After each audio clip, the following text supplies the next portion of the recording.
2 Chronicles chapter 14. Abijah slept with his fathers, and they buried him in the city of David, and Asa his son reigned in his place. In his days the land had rest for 10 years. And Asa did what was good and right in the eyes of the Lord his God. He took away the foreign altars and the high places, and broke down the pillars and cut down the Asherim, and commanded Judah to seek the Lord, the God of their fathers, and to keep the law and the commandment. He also took out of all the cities of Judah the high places and the incense altars, and the kingdom had rest under him. He built fortified cities in Judah, for the land had rest. He had no war in those years, for the Lord gave him peace. And he said to Judah, "Let us build these cities and surround them with walls and towers, gates and bars. The land is still ours, because we have sought the Lord our God. We have sought him, and he has given us peace on every side." So they built and prospered. And Asa had an army of 300,000 from Judah, armed with large shields and spears, and 280,000 men from Benjamin that carried shields and drew bows. All these were mighty men of valor. Zerah the Ethiopian came out against them with an army of 1,000,000 men and 300 chariots, and came as far as Mareshah. And Asa went out to meet him, and they drew up their lines of battle in the valley of Zephathah at Mareshah. And Asa cried to the Lord his God, "O Lord, there is none like you to help, between the mighty and the weak. Help us, O Lord our God, for we rely on you, and in your name we have come against this multitude. O Lord, you are our God, let not man prevail against you." So the Lord defeated the Ethiopians before Asa and before Judah, and the Ethiopians fled. Asa and the people who were with him pursued them as far as Gerar, and the Ethiopians fell until none remained alive, for they were broken before the Lord and his army. The men of Judah carried away very much spoil, and they attacked all the cities around Gerar, for the fear of the Lord was upon them. They plundered all the cities, for there was much plunder in them, and they struck down the tents of those who had livestock, and carried away sheep in abundance and camels. Then they returned to Jerusalem. In 2 Chronicles chapter 14, Judah faces a serious threat from the south. Abijah fought against the northern kingdom of Israel under Jeroboam, winning a huge victory, and after their catastrophic defeat at the hands of Judah, Israel was thrown into disarray. During the reign of Asa, there were 4 dynasties, not just kings, in the north in Israel: Jeroboam, Baasha, Zimri, and Omri. During this period then, even though it would attack Judah under Baasha, Israel was simply not the same level of threat to Judah that it once was. The significant threat during the reign of Asa comes from the south, from an immense army of Ethiopians and Libyans under Zerah. While the kingdom of Israel goes through several dynasties during the course of its history, the endurance of the Davidic dynasty in the south is an important contrast to it. After Abijah's victory, Asa had the opportunity to rebuild and to strengthen Judah. Chronicles gives a great deal more attention to the reign of Asa than 1 Kings does. He is another king with a longer reign, which gives an opportunity for growth and development that they would not have in the north, where they were moving from one king and dynasty to another. Asa is a figure who is complicated by later unfaithfulness, and the initial assessment of his rule in this chapter differs in some ways from the final outcome. However, he does start very well. He removes foreign altars, high places, pillars, and Asherim. The fact that such things need to be removed gives us some retrospective indication of the reigns of Abijah and Rehoboam that preceded him. They had clearly failed in this regard, this duty of the king to uphold true worship and to ensure that false worship did not take root. Asa also strengthens Judah by fortifying its cities, and the land enjoys peace, which he attributes to the Lord. This rest from war and the taking up of great building projects might remind us of the reign of Solomon in some respects. In uprooting these false practices, the king is leading the people in reformation. The behavior of the king was of such importance for the nation when it came to true worship. An unfaithful king could lead the entire nation into unfaithfulness, whereas a faithful king could restore true worship in great measure under his rule. Both Abijah and Asa his son recognized the importance of faithfulness to the Lord for Judah's fortunes. Asa has a large army of 300,000 men from Judah and 280,000 men from Benjamin. The threat that comes from Ethiopia comes from a man named Zerah. Perhaps we should think of the twin of Perez, the father of the line of Judah. This man is accompanied by 1,000,000 men, or 1,000 thousands. Faced with such a scale of threat, Asa knows that he and the nation of Judah are completely outmatched. He prays to the Lord for deliverance, expressing the people's extreme dependence upon the Lord for deliverance in their situation. Judah has no strength at all. Whatever hope they have comes from the Lord. And the Lord, in response to the prayers of Judah and Asa, gives them a spectacular victory. The Ethiopians are routed before them. They pursue them and they plunder their cities. Having gained a very great deal of spoil, they return to Jerusalem. A question to consider. The victory of Asa and Judah is attributed to the Lord. What are some of the various ways in which we see God's hand in such victories within the stories of Scripture? James chapter 2, verses 1 to 13. My brothers, show no partiality as you hold the faith in our Lord Jesus Christ, the Lord of glory. For if a man wearing a gold ring and fine clothing comes into your assembly, and a poor man in shabby clothing also comes in, and if you pay attention to the one who wears the fine clothing and say, you sit here in a good place, while you say to the poor man, you stand over there, or sit down at my feet, have you not then made distinctions among yourselves, and become judges with evil thoughts? Listen, my beloved brothers, has not God chosen those who are poor in the world to be rich in faith and heirs of the kingdom, which he has promised to those who love him? But you have dishonoured the poor man. Are not the rich the ones who oppress you, and the ones who drag you into court? Are they not the ones who blaspheme the honourable name by which you were called? If you really fulfil the royal law according to the Scripture, you shall love your neighbour as yourself, you are doing well. But if you show partiality, you are committing sin, and are convicted by the law as transgressors. For whoever keeps the whole law, but fails in one point, has become guilty of all of it. For he who said, do not commit adultery, also said, do not murder. If you do not commit adultery, but do murder, you have become a transgressor of the law. So speak and so act as those who are to be judged under the law of liberty. For judgment is without mercy to the one who has shown no mercy. Mercy triumphs over judgment. The first half of James chapter 2 tackles the issue of partiality and the preferential treatment of people according to prevailing cultural standards of power, wealth, and influence. This is judgment according to principles contrary to God's own judgment. Opposition to partiality and judgment is found in both Old and New Testaments.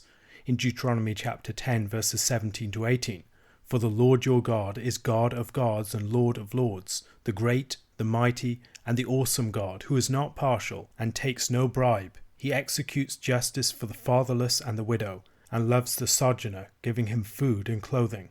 In Leviticus chapter 19 verse 15, you shall do no injustice in court. You shall not be partial to the poor, or defer to the great, but in righteousness shall you judge your neighbour.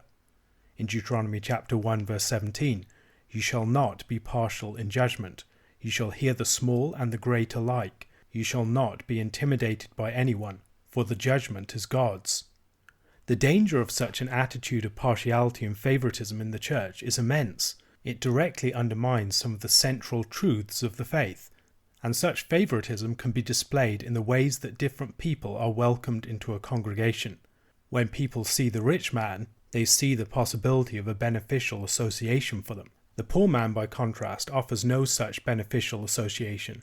Jesus speaks to such attitudes in Luke chapter 14 verses 12 to 14, when he taught concerning invitations to feasts. When you give a dinner or a banquet, do not invite your friends or your brothers or your relatives or rich neighbours, lest they also invite you in return, and you be repaid. But when you give a feast, invite the poor, the crippled, the lame, the blind, and you will be blessed, because they cannot repay you, for you will be repaid at the resurrection of the just.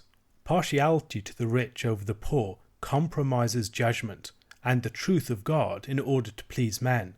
The assembly of the Lord's people is not a place where rich people should be receiving special attention and treatment over the poor, yet it seems that this is precisely what is happening in various situations.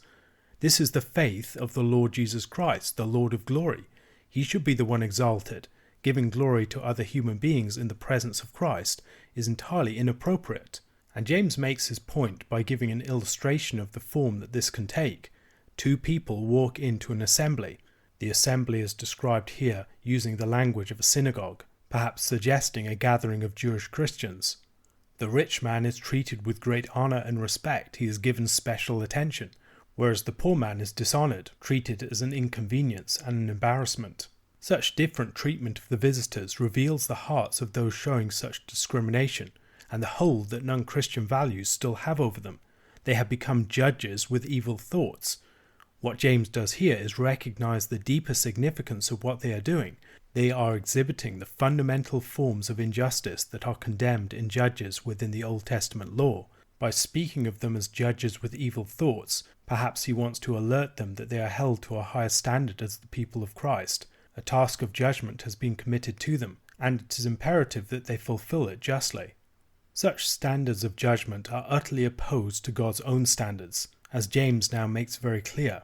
James's arguments here are reminiscent of Paul's points in 1 Corinthians chapter 1 verses 26 to 31. For consider your calling, brothers. Not many of you were wise according to worldly standards. Not many were powerful. Not many were of noble birth. But God chose what is foolish in the world to shame the wise. God chose what is weak in the world to shame the strong. God chose what is low and despised in the world, even things that are not, to bring to nothing things that are, so that no human being might boast in the presence of God. And because of him you are in Christ Jesus, who became to us wisdom from God, righteousness and sanctification and redemption, so that, as it is written, let the one who boasts, boast in the Lord. God's action in salvation challenges and overturns human values. The Beatitudes is a good example of God's favouring of people dishonored or marginalized in the world. However, the people that James is writing to here dishonor the poor while honoring the rich, the very people who dishonor Christ and his people. Behind this is the question of the true source of honor. If you're looking merely to human appearances, it would seem that the rich and the powerful and the influential are the source of honor. But if you truly live by faith, you see that God is the true source of honor. And if we truly want to be honored, we must act towards God, rather than merely to get the glory of other human beings. Christ is the patron of the poor. The one who gives to the poor lends to the Lord. Throughout the New Testament we see special concern given to the poor. Partiality either to the rich or to the poor is condemned, but partiality to the rich is generally much more of an immediate problem. While people typically seek to associate with the rich, the powerful, and the influential, this is much less likely to happen in the case of the poor. However, God is a God who does associate with the weak and the poor and the despised. Christ came in the form of a servant. The one who was rich associated with us in our poverty, so that we might become rich in him. As Christians, we should be fulfilling the royal law of Christ. The royal law is love your neighbor as yourself. This refers back to Leviticus chapter 19 verse 18. You shall not take vengeance or bear a grudge against the sons of your own people, but you shall love your neighbor as yourself. I am the Lord. This is part of a section that also, in verse 15, condemns partiality. Partiality to the rich over the poor is a fundamental failure of love to neighbor. It renders a person guilty as a transgressor, and it is a far more fundamental sin than many might think. The very golden rule, or royal law, of loving our neighbor as ourselves tackles that partiality at its very heart, the way in which we naturally prefer ourselves and those associated with us over others. If we truly love our neighbor as ourselves, partiality will be one of the first things to go. The royal law here is similar to what James has spoken of in chapter 1 verse 25, the perfect law or the law of liberty. Why is it called the royal law? Perhaps it is because it is the preeminent law. It's the law that sums up and comes at the head of a great many other laws. It's a law that gives unity and focus to much of the body of the commandments. Perhaps it is also called the royal law as it is the law of Christ our King, a law that expresses his commandment that we love one another. It's the law of the principle of love that should be operative within the life of the people of Christ. Jesus spoke of the importance of this law in Matthew chapter 22 verses 35 to 40. And one of them, a lawyer, asked him a question to test him.